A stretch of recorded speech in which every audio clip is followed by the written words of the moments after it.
और मैं हूं आपके साथ जैनिश मसीह। बुलेटिन की शुरुआत करते हुए आपको बता दें कि अयोध्या में श्री राम जन्मभूमि तीर्थ क्षेत्र ट्रस्ट की अहम बैठक जारी है।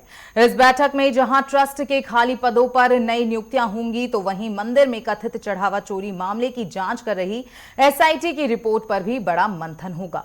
और इस दौरान क्या कुछ खास होगा, कौन कौन से वो मुद्दे होने वाले हैं जिस पर चर्चा होगी, हमारे इस खास रिपोर्ट में देखिए।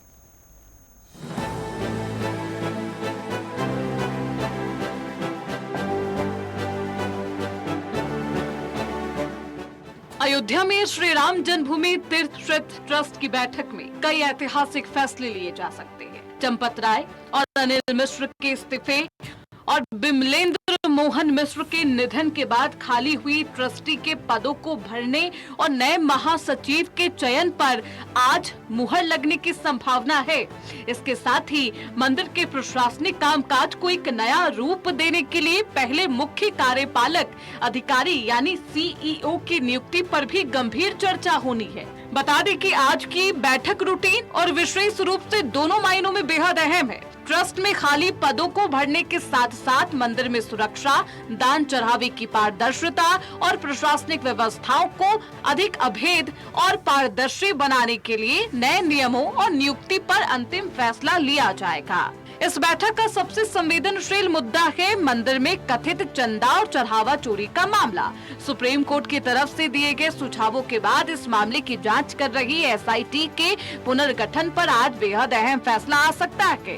कोर्ट के निर्देशानुसार उत्तर प्रदेश सरकार अब इस जांच की कमान किसी वरिष्ठ आईपीएस अधिकारी जैसे आईजी किरण एस को सौंपने की तैयारी में है, ताकि जांच पूरी तरह निष्पक्ष और पारदर्शी हो सके। साफ है कि राम मंदिर की सुरक्षा, गरिमा और इसके खजाने की सुरक्षा को लेकर योगी सरकार और ट्रस्ट कोई भी समझौता करने की मूड में नहीं। आज होने वाले बेहद सख्त फैसले ये साबित कर देंगे कि प्रभु श्री राम के दरबार में ना तो धांधली होती है, ना धांधली की गुंजाइश है और ना ही दोषियों को बख्शने की। Bureau report, network 10।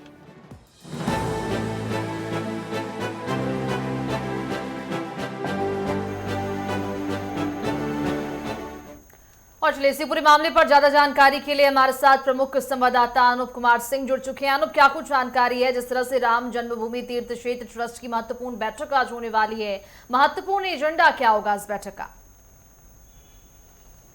देखिए, अयोध्या में राम मंदिर ट्रस्ट की आज दूसरी बैठक है। पहली बैठक हुई थी जिसमें चंपत राय, अनिल मिश्रा को जो इस्तीफा था वो स्वीकार किया गया था और तमाम जो मामले अब तक जो एसआईटी की जांच हुई थी जिसको लेकर तमाम दोषी थे उस पर चर्चा हुई थी और नए पदाधिकारियों की नियुक्ति को लेकर के तमाम रूपरेखा तैयार की गई थी। हालांकि उसके बाद जो महासचिव का जो पद था उसके लिए जो रिक्त पद थे उसके लिए वहां रिक्तियां बाकायदा आवेदन तमाम पहुंचे और उसको लेकर अब कहीं न कहीं दूसरी आज बैठक 3 बजे से जो बैठक शुरू हो गई थी वो बैठक पहली बैठक समाप्त होने वाली है और 4 बजे से दूसरी बैठक यानी 2 महत्वपूर्ण बैठक आज होनी थी। पहली बैठक में जो नियुक्तियां होनी हैं उनको लेकर मंथन होना था। तमाम जो आवेदन आए थे उन पर डिस्कशन था। पूरे जो अभी पदाधिकारी हैं उनके साथ में खासकर सूत्रों के हवाले से जो जानकारी मिली है कि जो महासचिव होगा वो विहिप का ही होगा। तो ये कहीं न कहीं पारदर्शी प्रक्रिया हो, जो योग्य हो और मंदिर प्रशासन को चलाने में सक्षम रखता हो, ऐसे व्यक्ति की तलाश राम मंदिर ट्रस्ट को थी। आज इस बैठक में करीब 1 घंटे की मैराथन बैठक होगी। इस बैठक में तमाम विषयों, नियुक्तियों पर उस पर चर्चा की जाएगी। दूसरी जो बैठक 4 बजे से 5 बजे के बीच पे होने वाली है, ये बैठक मंदिर की व्यवस्थाओं को लेकर के होने वाली है कि मंदिर में जिस तरीके से चढ़ावा चोरी हुई, जिस तरीके से लापरवाही बरती गई, इसमें पदाधिकारियों की जिम्मेदारी तय की जाएगी। पारदर्शी प्रक्रिया हो, किसी प्रकार की गड़बड़ी की गुंजाइश ना हो, सबकी जिम्मेदारी तय कर दी जाए और उसके बाद निष्पक्ष मंदिर की जो प्रक्रिया है, प्रशासनिक है, वो भी पारदर्शी होनी चाहिए। हर महीने का जो ऑडिट है वो सबको, पूरे राम भक्तों को जानकारी में होना चाहिए कितने चढ़ावा, कितना रुपए का आया भगवान पर और कहाँ कहाँ वो लग रहा है। इस तरीके से तमाम जो नियम कायदे कानून को लेकर ये बैठक 4 बजे भी थोड़ी देर में शुरू होने वाली है। वहीं अनूप 5 देखिए, बजे तक जैसा आपने चलेगी। पारदर्शिता की बात की कि इस बैठक में सुरक्षा को लेकर, मंदिर परिसर की और दान को लेकर जो भी सुरक्षा है उसको लेकर बड़ा मंथन होने वाला है, तो ऐसे क्या कुछ कदम उठाए जाएंगे ताकि जो चढ़ावा को लेकर सुरक्षा है वो और ज्यादा सुव्यवस्थित बन सके? देखिए, जिस तरीके से चढ़ावा चोरी के बाद तमाम जो चीजें एसआईटी ने पूरी जो रिपोर्ट खंगाली, रिपोर्ट के बाद कई चीजें जो हैं वहां निकल के आई थी। जैसे सीसीटीवी फुटेज वहां का गायब हुआ, यानी कहीं ना कहीं जिस तरीके से सीसीटीवी फुटेज कंट्रोल रूम में लापरवाही बरती गई, उसको लेकर भी इंतजाम किए गए कि उसकी जो फुटेज है ऑनलाइन रखी जाए ताकि एक जगह पे ना रहे और सबके जानकारी में रहे, उस पर कहीं ना कहीं सख्ती की जाए। जो सीसीटीवी फुटेज है, कंट्रोल रूम है, उस पर विशेष तौर से फोकस रखा जाएगा ताकि किसी प्रकार की गुंजाइश ना हो। और जहां उचित अव्यवस्थाएं देखी गई हैं अनुचित, वहां पर भी सीसीटीवी के कैमरे बढ़ाए जाएंगे। मंदिर की सुरक्षा व्यवस्था के लिहाज से हर व्यक्ति आने जाने वाले की, वो चाहे कोई पदाधिकारी ही क्यों ना हो, उस पर भी विशेष तौर से सतर्कता बरती जाएगी।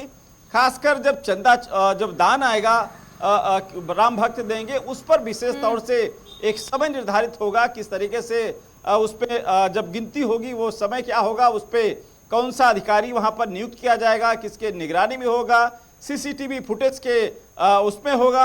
ये सब चीजों को लेकर एक बैठक है और पारदर्शी बिल्कुल अनूप, जिस प्रक्रिया तरह से बनी इस रहे। बैठक का आयोजन किया गया है काफी मायनों में महत्वपूर्ण ये बैठक इसलिए भी हो जाती है क्योंकि सुप्रीम कोर्ट ने एक बार फिर से एसआईटी गठन कर जांच पड़ताल की बात कही है। इस और क्या कुछ जानकारी है, किस तरह से इस बैठक में एसआईटी की रिपोर्ट को लेकर मंथन किया जाएगा? देखिए, 20 जुलाई को माननीय सुप्रीम कोर्ट की सुनवाई की थी और उसके पहले उत्तर प्रदेश सरकार से, मंदिर ट्रस्ट से और एसआईटी की प्रोग्रेस रिपोर्ट प्रस्तुत करने के लिए सुप्रीम कोर्ट ने कहा था। उसमें एसआईटी ने अब तक की जो भी रिपोर्ट हुई थी उसको सुप्रीम कोर्ट को सौंपा।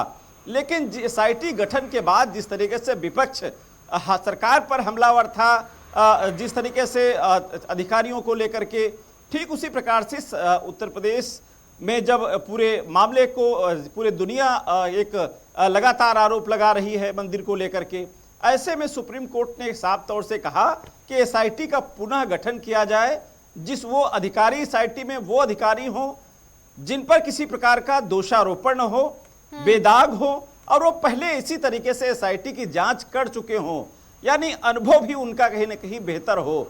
ऐसे अधिकारियों को दोबारा ये जांच सौंपी जाए, वो पूरी तरीके से फिर से मंदिर प्रक्रिया जिस तरीके से चोरी हुई है, दान के चोरी हुई है, उस पर पूरी तरीके से जांच करें ताकि पक्ष विपक्ष, क्योंकि इस समय चुनावी माहौल है, इस मंदिर चढ़ावा चोरी का कहीं ना कहीं राजनीतिक रूप भी ले लिया है। विपक्ष लगातार सरकार पर हमलावर है, सरकार कह रही है कि इस मामले पर पूरी कार्रवाई की जाएगी, दोषियों को बख्शा नहीं जाएगा। तो ऐसे में जो एसआईटी की जांच होगी वो बहुत कुछ कहेगी, बहुत कुछ एसआईटी की प्रक्रिया जांच के बाद तमाम जो दोषी हैं वो पकड़े जाएं, उनको सजा मिले, क्योंकि ये चढ़ावा चोरी का मामला ही नहीं बल्कि आस्था से जुड़ा मामला है, करोड़ों राम भक्तों से जुड़ा हुआ मामला है, करोड़ों राम भक्त आहत हुए इस घटना के बाद। तो ऐसे में सुप्रीम कोर्ट भी चाहता है कि जो एसआईटी की जांच रिपोर्ट आए वो पारदर्शी हो, विश्वास पात्र हो। वहीं देखिए अनूप, क्योंकि जो बैठक अभी ट्रस्ट की जारी है तो उसमें माना जा रहा है कि सीईओ की नियुक्ति पर भी चर्चा हो रही है, तो जब अगर सीईओ नियुक्त हो जाएंगे तो उससे व्यवस्था और ज्यादा कैसे मजबूत होगी? देखिए, निश्चित रूप से जिस तरीके से राम मंदिर ट्रस्ट की प्रक्रिया थी, सबकी पदाधिकारियों की जिम्मेदारी तय थी, अब तमाम जो पद खाली पड़े हैं उन पदों को भरने के बाद कहीं ना कहीं जो जिम्मेदारी की प्रक्रिया होगी वो अपने अपने कार्यक्षेत्र में होगी, उनकी जिम्मेदारी तय कर दी जाएगी। इस प्रक्रिया को और पारदर्शी बनाने के लिए आपने देखा होगा किस तरीके से तमाम जो सुरक्षा व्यवस्था से लगा करके पारदर्शी किया जा रहा है, ताकि आने भविष्य में इस तरीके से दोबारा ऐसी घटना की पुनरावृत्ति ना हो, क्योंकि इस घटना के बाद कहीं ना कहीं पूरे देश दुनिया में अयोध्या में राम मंदिर जो ये पूरे विश्व के आस्था का केंद्र है।